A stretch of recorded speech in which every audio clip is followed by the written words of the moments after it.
Bismillahirrahmanirrahim. Assalamu alaikum dear viewers. Students, today we will again start anti-test MCQ which can be asked or which could be asked in various exams. So let us start.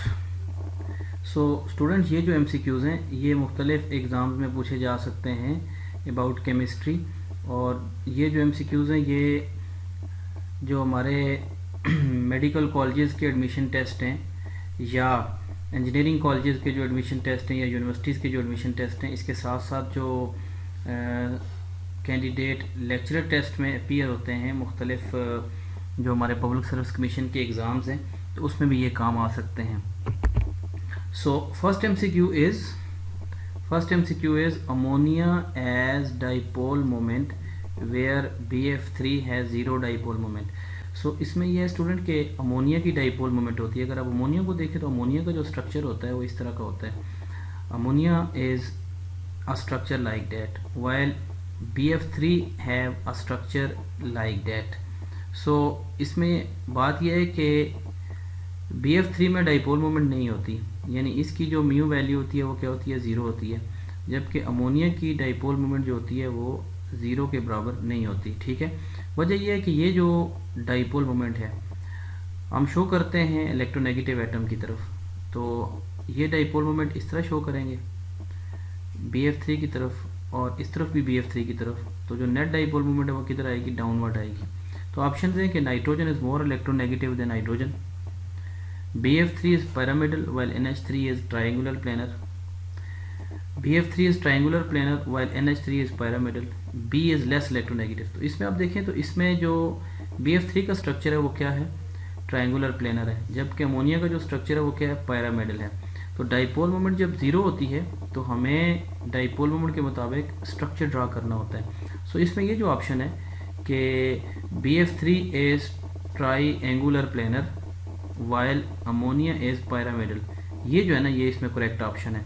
उसकी वजह ये है कि अगर BF3 का triangular planar structure नहीं बनाएंगे तो डाइपोल मोमेंट की वैल्यू ज़ीरो नहीं होती. ठीक है, और अगर अमोनिया का हम ये वाला स्ट्रक्चर बनाएं तो ये वाला स्ट्रक्चर उसका बना नहीं सकते, क्योंकि अमोनिया के नाइट्रोजन के ऊपर क्या होता है, दो लोन पेयर होते हैं. तो यहाँ पे जो करेक्ट ऑप्शन है that is option C or Charlie option. Next MCQ is all of the following molecule show sp2 hybridization except, किस में sp2 hybridization नहीं होती. सो बेंजीन को अगर आप देखें तो बेंजीन में sp2 hybridization होती है, क्योंकि बेंजीन का अगर आप स्ट्रक्चर देखें तो बेंजीन में all the 6 carbon are double bonded, so sp2 hybridization है. इथीन को देखें तो इथीन का क्या स्ट्रक्चर होता है, CH2 डबल बॉन्ड CH2, तो इसमें भी क्या होता है, एक पाई बॉन्ड होता है. सो एक पाई बॉन्ड हो तो ज़ाहिर sp2 hybridization. Then next structure है स्ट्रक्चर ऑफ प्रोपीन, या नेक्स्ट कंपाउंड क्या है, प्रोपीन है. तो प्रोपीन या प्रोपाइलिन में भी sp2 hybridization होती है, ऑल्दो ऑल कार्बन में नहीं होती लेकिन होती है. फॉर्मेल्डिहाइड में अगर आप देखें तो फॉर्मेल्डिहाइड में यहाँ पे देखें HC डबल बॉन्ड O, तो दिस इज अ फॉर्मेल्डिहाइड. तो यहाँ पे उन्होंने पूछा है कि all of the following show only sp2 hybridization. तो बेंजीन में देखें तो 6 के 6 कार्बन में sp2 hybridization होती है. इथीन में देखें तो दोनों कार्बन में sp2 hybridization है, यानी both the carbon are sp2 hybridized. और ये जो फॉर्मेल्डिहाइड है, फॉर्मेल्डिहाइड में एक ही कार्बन है और इसमें क्या है, sp2 hybridization है.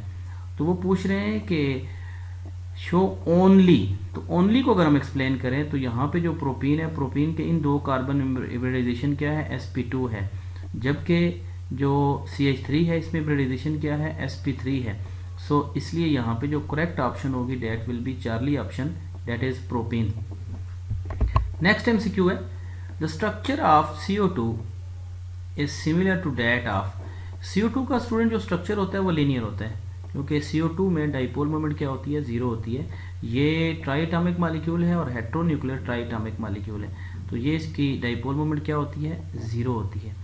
इसके मुकाबले में अगर आप इथीन का स्ट्रक्चर देखें तो इथीन का स्ट्रक्चर क्या होता है, ये इस तरह हम लिखते हैं और इसमें sp2 हाइब्रिडाइजेशन होती है, तो ट्रायंगुलर प्लेनर स्ट्रक्चर इसका होता है. कार्बन डाइसल्फाइड का स्ट्रक्चर आप देखें, C डबल बॉन्ड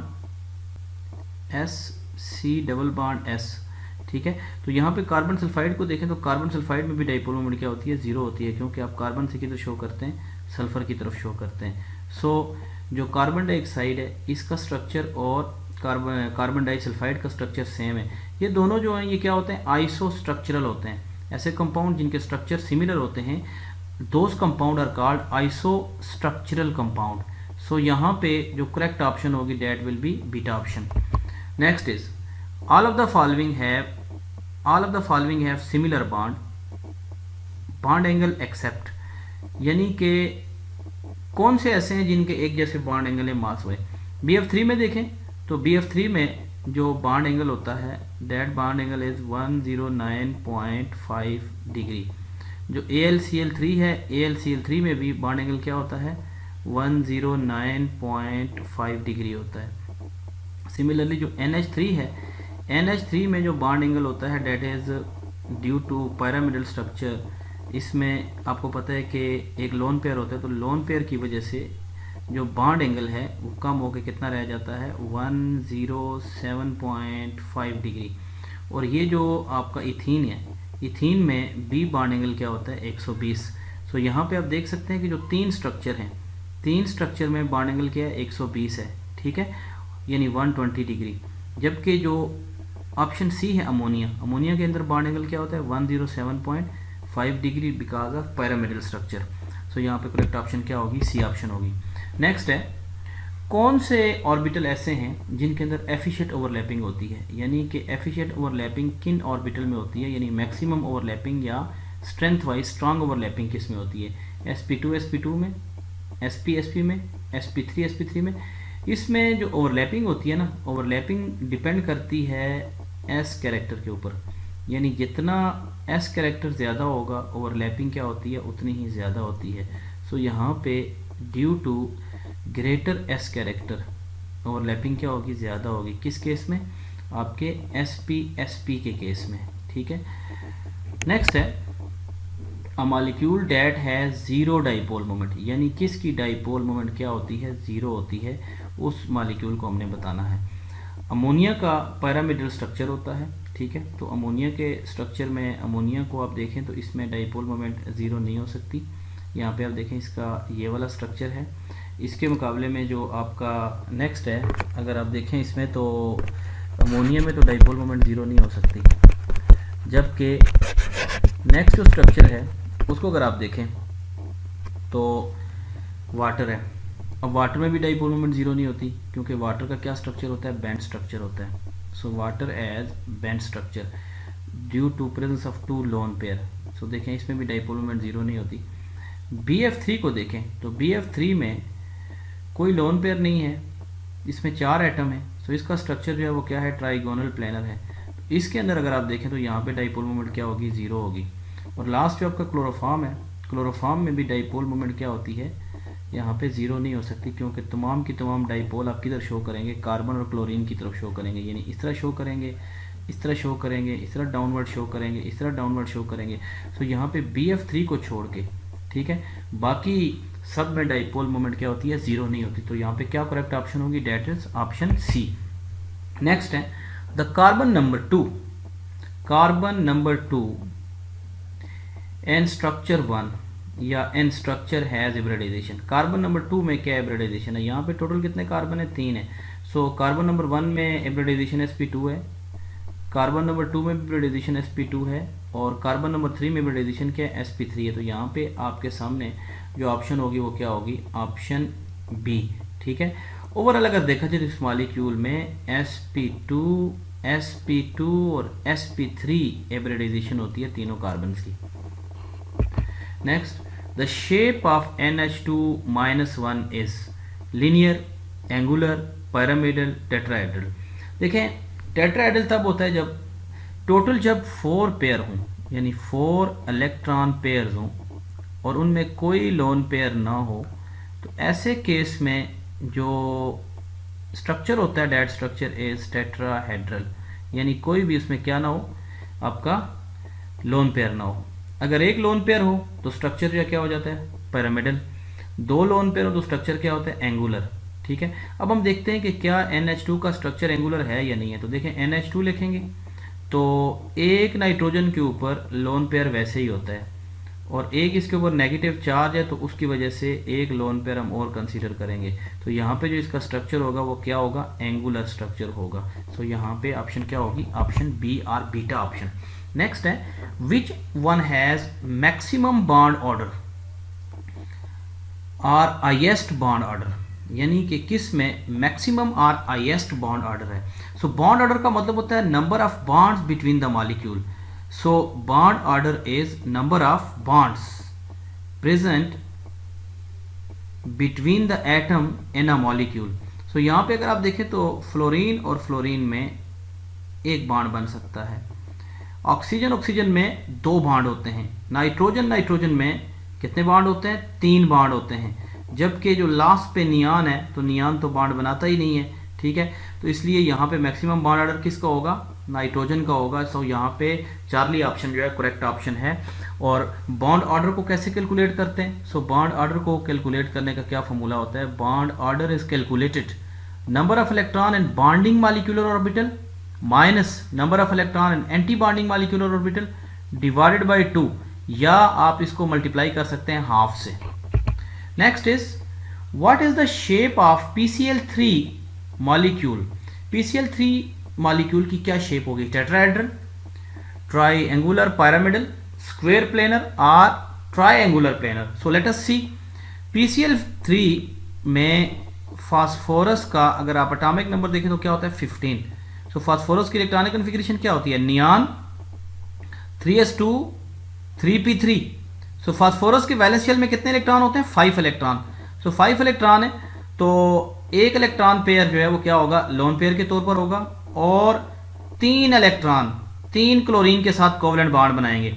सो आप देखें इसमें total electron pair around phosphorus कितने हैं, 4 हैं।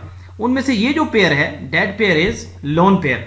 सो जब लोन पेयर होता है तो स्ट्रक्चर क्या हो जाता है, ट्राइएंगुलर पिरामिडल, ठीक है। तो ये क्या स्ट्रक्चर होगा, इसका पिरामिडल स्ट्रक्चर होगा, ठीक है। तो स्क्वायर प्लेनर या ट्राइंगुलर प्लेनर या टेट्राहेड्रल स्ट्रक्चर इसका नहीं होगा। सो ज्यादातर इसको हम क्या प्रोनाउंस करते हैं, पिरामिडल स्ट्रक्चर इसको प्रोनाउंस करते हैं।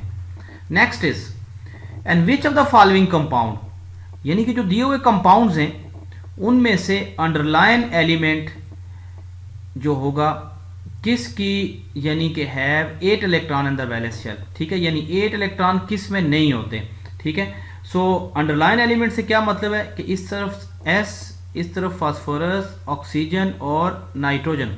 सो अगर आप सल्फर को देखें तो सल्फर का एटॉमिक नंबर 16 है। सो 2, 8 और 6, ठीक है। उसके बाद अगर आप देखें फास्फोरस को तो फास्फोरस का एटॉमिक नंबर कितना है, फास्फोरस हैज एटॉमिक नंबर 15। सो 2, 8, 5। अगर आप ऑक्सीजन को देखें तो 8। सो 2 और 6 इलेक्ट्रॉन है इसके वैलेंस शेल में। लास्ट पे है नाइट्रोजन, नाइट्रोजन का एटॉमिक नंबर 7 होता है। सो 2 और 5।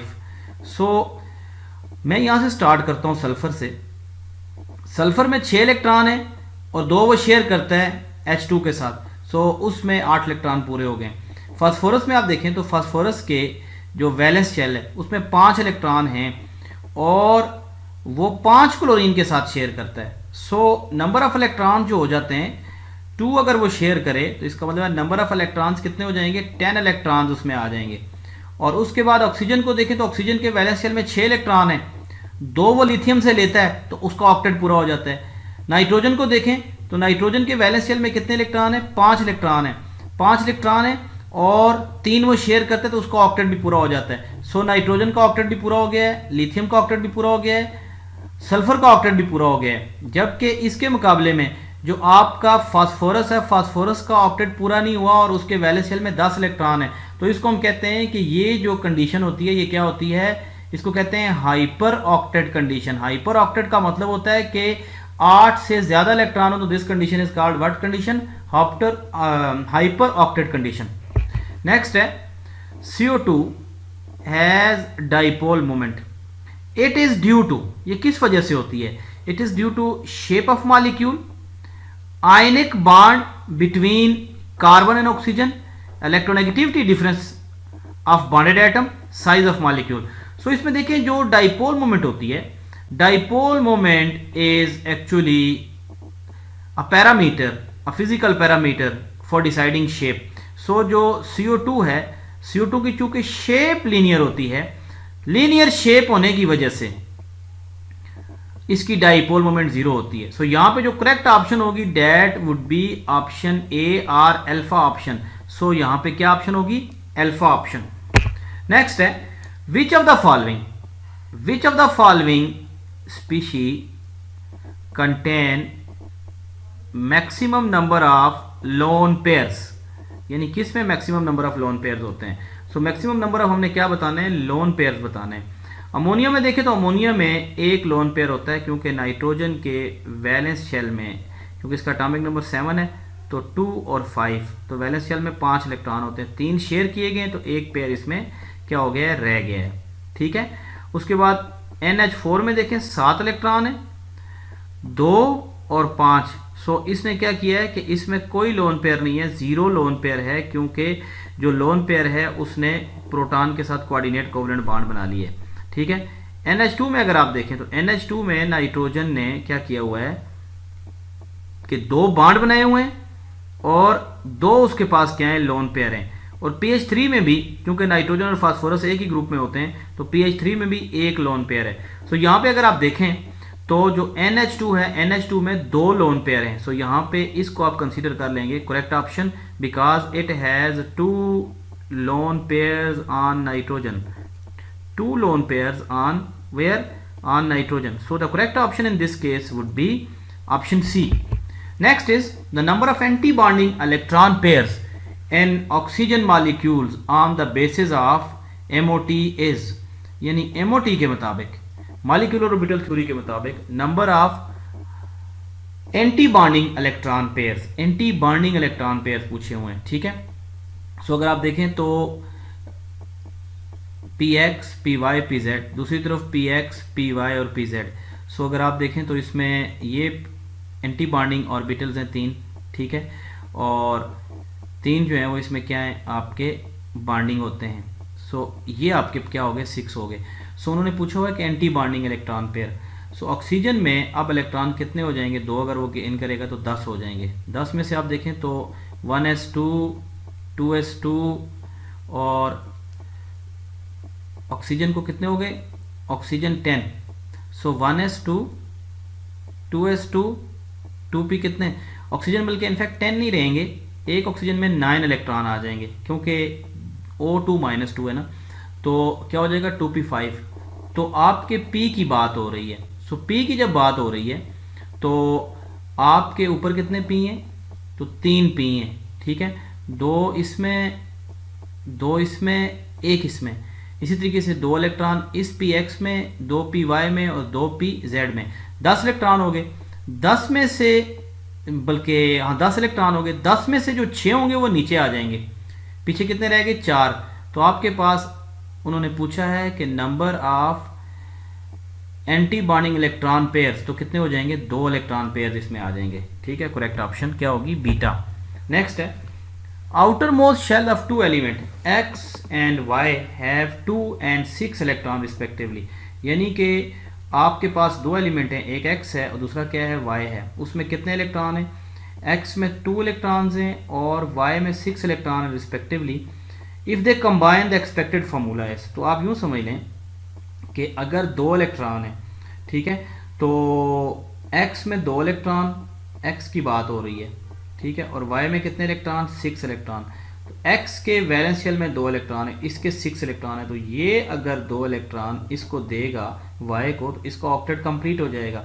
और जिस ग्रुप के वैलेंस शेल में 2 इलेक्ट्रॉन होते हैं वो ग्रुप 2A होता है, और जिसके वैलेंस शेल में 6 इलेक्ट्रॉन होते हैं वो कौन सा ग्रुप होता है? Group 6A। सो अगर आप देखें तो ग्रुप 2A का कोई एलिमेंट अगर मैं ले लूँ, लेट्स से कैल्शियम ले लेता हूँ, और ग्रुप 6 का अगर कोई मैं एलिमेंट ले लूँ, ऑक्सीजन या सल्फर ले लूँ, तो आप देखें इसके वैलेंस शेल में 2 इलेक्ट्रॉन हुए और वो उसने लूज कर दिए, और सल्फर के 6 इलेक्ट्रॉन थे, उसने 2 गेन कर ली, तो क्या हो गया? उसका ऑक्टेट पूरा हो गया। ठीक है, 2 इलेक्ट्रॉन गेन करके, तो यहाँ पे क्या बन गया? CAS बन गया। So in this way the correct option is XY। Next is one three butadiene as, तो 1,3-ब्यूटाडाइन क्या होता है? CH2 double bond, CH single bond, CH double bond and CH2। तो इसमें देखें 1 2 3, तो इसमें आप देखें वो पूछ रहे हैं कि पाई बॉन्ड कितने, तो देखें 1 और 1 2 पाई बॉन्ड है, ठीक है, 2 पाई बॉन्ड। सिग्मा कितने होंगे? 2 सिग्मा ये हो गए, ठीक है। अगर इस स्ट्रक्चर को मैं ओपन करूं तो हम इस स्ट्रक्चर को ऐसे लिख सकते हैं, CH2 double bond, CH single bond, CH double bond और आपके 2 CH टोटल। हम गिन सकते हैं यहाँ पे 1 2 3 4 5 6 7 8 9। सो यहाँ पे जो सिग्मा है वो कितने है? 9 सिग्मा है। और कितने पाई थे? 2 पाई थे। तो कौन सी ऑप्शन होगी? Option C, 9 sigma and 2 pi bond. Next is which of the following has shortest carbon carbon bond length. So अगर आप बेंजीन में देखें तो बेंजीन में डबल बॉन्ड होता है sp2 हाइब्रिडाइजेशन की वजह से। इथीन में देखें तो इथीन में भी sp2 हाइब्रिडाइजेशन की वजह से डबल बॉन्ड होता है। इथाइन में देखें तो sp3 हाइब्रिडाइजेशन की वजह से ट्रिपल बॉन्ड होता है। और इथेन में देखें, सॉरी, sp हाइब्रिडाइजेशन की वजह से ट्रिपल बॉन्ड होता है। और इथेन में देखें तो sp3 हाइब्रिडाइजेशन की वजह से क्या होता है? सिंगल बॉन्ड होता है। तो हमें इस बात का पता है कि जो बॉन्ड लेंथ होता है, ठीक है, या जो बॉन्ड लेंथ होती है, bond length is depends on s character, ठीक है। जिसमें s कैरेक्टर ज़्यादा होगा उसकी बॉन्ड लेंथ शार्टर होगी। तो इस केस में अगर आप देखें तो s कैरेक्टर कितने परसेंट है? 50% है। So ethyne is the correct option in this case. Next MCQ is which one has minimum bond angle. किसका बॉन्ड एंगल कम है? Which has minimum bond angle, ठीक है। इसमें अगर आप वाटर को देखें तो वाटर में बेंच स्ट्रक्चर होता है, 2 लोन पेयर होने की वजह से 104.5 डिग्री इसका बॉन्ड एंगल है। H2S में बॉन्ड एंगल 92 डिग्री है। अमोनिया में बॉन्ड एंगल 107.5 डिग्री है। मीथेन में बॉन्ड एंगल 109.5 डिग्री है। तो वो पूछ रहे हैं मिनिमम बॉन्ड एंगल किस में होता है। तो मिनिमम बॉन्ड एंगल किस में होगा? H2S में होगा। ये जो चारों मॉलिक्यूल हैं इन सब के अंदर जो हाइब्रिडाइजेशन होती है वो sp3 होती है और 4 इलेक्ट्रॉन पेयर्स हैं सेंट्रल एटम में, सेंट्रल एटम के अराउंड। वाटर में 2 लोन पेयर हैं, H2S में भी 2 लोन पेयर हैं, अमोनिया के नाइट्रोजन पे 1 लोन पेयर है और मीथेन में कोई लोन पेयर नहीं है। तो फिर तो इन दोनों का बॉन्ड एंगल सेम होना चाहिए, लेकिन जो H2S है इसकी इलेक्ट्रोनेगेटिविटी कम है और इसका साइज बड़ा है। साइज बड़ा होने की वजह से इसके अंदर रिपल्जन चेंज हो जाएगी और इसका बॉन्ड एंगल क्या हो जाएगा? डिक्रीज हो जाएगा।